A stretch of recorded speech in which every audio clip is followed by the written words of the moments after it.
Good afternoon and welcome to Younib TV News at 1. I'm Rehema Mueni and here are the stories making the headlines today.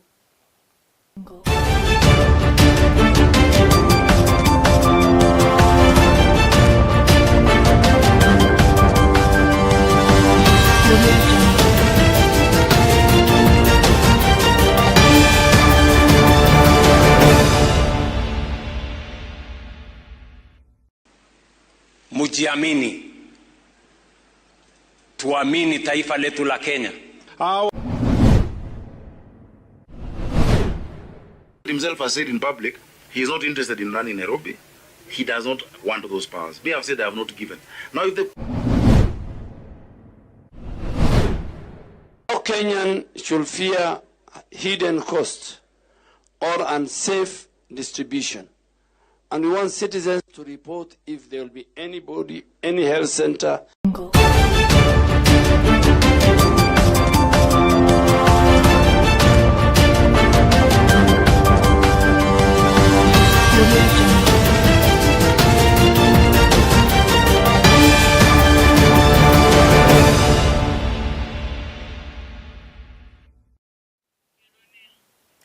President William Ruto has urged the youth to support ongoing government projects as a way to enable Kenya to reach the developed nations of the world. Ruto, who attended the graduation ceremony of over 3,000 prison guards in Ruiru area, has accused political divisions that are fueling the heat in the county. His deputy Kithure Kindiki, speaking in Nyeri County, warned the youth against being exploited by politicians. Vijana wa taifa letu la Kenya, nyinyi mliosimama mbele yangu na wale wasio hapa, mujiamini, tuamini taifa letu la Kenya. Hawa wa Kenya 3,800 hawangekuwa kwa kazi hivi sasa. Hawa ni vijana, hawa ni baadhi ya wale ulisema utahakikisha kwamba wamepewa kazi. Find many people who have doubts on everything. People who, when we told 2 years ago we are going to do these houses, they said we were lying. Lakini sasa hawasiki, wanaona. Sio kelele. Siasa ni ustaarabu. Siasa ni kazi. Mtu akule jasho yake, kiongozi akule jasho yake. Mtu akule kazi yake. Sio mdomo, sio kelele, sio fitina, sio vurugu, sio vita. One individual sustained injuries and property was damaged following the outbreak of chaos during the Eburore War by-elections in Embu. This incident took place in the Njarage Primary School polling center, resulting in a brief period of disorder. In Kakamega, one individual was apprehended on charges of interfering with the voting process in the West Kabaras by-election. Campaign. They were just waiting for the last day, kukuja na goonism, kukuja na bribery, inaendelea all over. But we are saying that whichever way they do, we are confident that we are going to win this seat. Over 150 police officers were roving around this side. They have tear gassed us. Yes. They have used the administration officers. However, I believe and I'm certain that my people have voted their conscience in the ballot. Wamenichapa, unaona kichwa huku naumia na kimbisho hospitali sahi, at least nimepiga ripoti kwa polisi.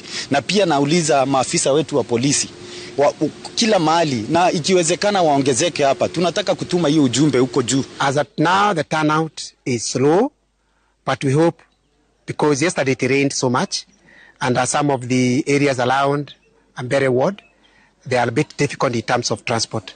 We hope as the day progresses. Nairobi Governor Johnson Sakaja has continued to defend the agreement to transfer some county functions to the central government as he appeared before the Senate Committee on Devolution. Sakaja told the committee that the agreement followed all illegal procedures and he is still in charge of Nairobi as governor. Senators, however, are urging Sakaja to be careful in implementing the agreement. Assembly, I understand what your fear is. And I know many people reacted the way they did to this document because of the post-traumatic stress disorder of NMS. And you know, when a snake bites you, Even when you see a shoeless, you'll jump. You know? And messed up our staff. They were demoralized, they were transferred, they were mistreated, they left pending bills. And so that's why I said the first thing first. We're not mentioning Article 187, which is transfer. We would not go that way. And I would not be, I don't know, Senator Chuto was saying someone has a panga. Not me. No. And you see, the president himself has said in public, he is not interested in running Nairobi. He does not want those powers. Me have said I have not given. Now, if the president is saying he doesn't want it, and I'm saying I'm not transferred, who is this other person with another interpretation that there's been a transfer? The governor, this agreement has the potential to either build you or completely destroy you. This is what I would say. If you get it right, then Nairobi people will go to the ballot smiling. Public participation, as I've said, cannot be something that is cosmetic. We must see our views, whatever those views are, reflected in the final document. Please shelve this thing and let us start afresh. We must ensure that even as we sign agreements, we don't claw back on the little gains that the Senate is making in trying to ensure that the county gets all its functions. Thank you. Let's take a short break. We will be back with more.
Younib TV, faith, inspiration, unity.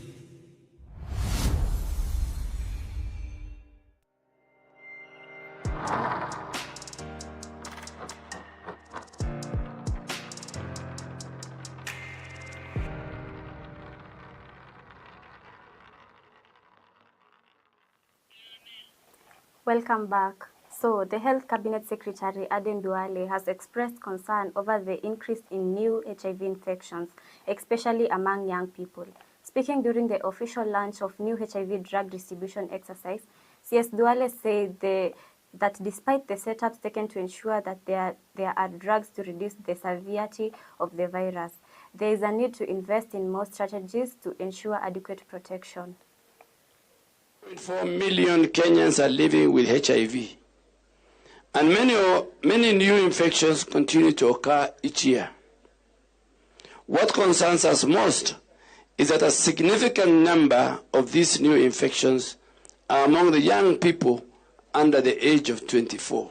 And that's why prevention must remain at the heart of our efforts. Today speaks to liberation, it speaks to hope, it speaks to the context of the work that we aspire to in 2030, to have a generation that is free from AIDS. No Kenyan should fear hidden costs or unsafe distribution. And we want citizens to report if there will be anybody, any health center, any healthcare worker who will charge. The controversy over the St. Mary's Lwak Girls' School in Siaya over a student who was expelled from school for wearing a hijab has reached the parliament today, with the Education Ministry being ordered to reinstate the student immediately. Education Secretary Julius Bitok has found himself in trouble when he appeared before the Accounts Committee to discuss the school's allocation. Is the girl in school or not? As we speak now, the girl was removed from the school. Why? That's the question. Why? So you are going to seek more time and the girl is staying at home. Yeah, that's not fair. Yeah, the girl must go back to school. school. Who is tying your hands to make a decision? Why don't you pronounce yourself? You are requesting for more time. What does the law say? Because there is no need of that girl being sent away and you can make your statements here, and the student, the teachers will allow those students to class. It is very clear. There should be no discrimination whatsoever on matters of religion, on matters of any faith, and it is very clear.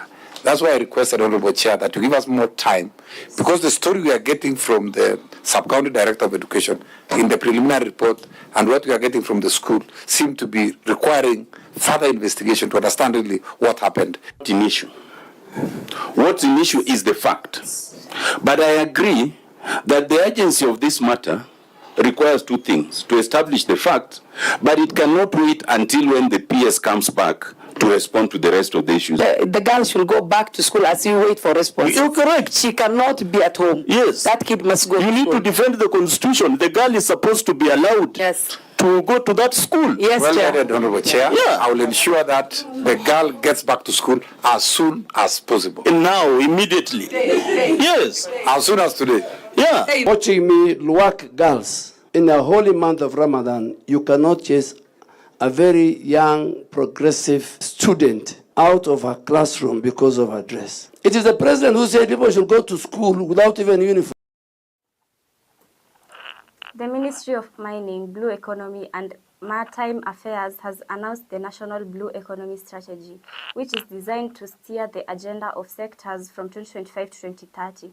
This strategy aims to capitalize on the viable opportunities within the sector to draw in and enhance investments.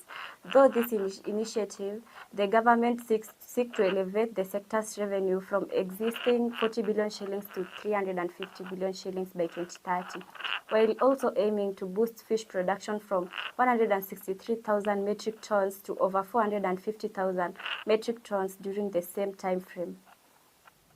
It's critical to have a national blue economy strategy that the private sector here, the development partners, the communities, the associations in the entire fraternity can unpack and have bankable projects and investment projects that can be able to raise the blue economy sector from the current earnings of 40 billion to at least 80 to 100 billion in the next 2 years and 350 billion by 2030. For too long, the blue economy has been treated as peripheral rather than foundational to our economic planning.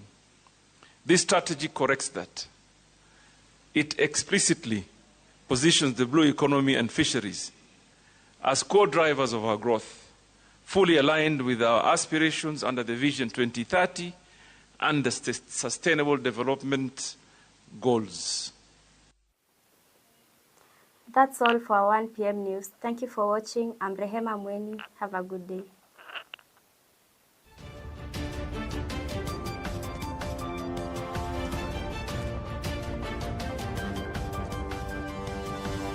Thank you.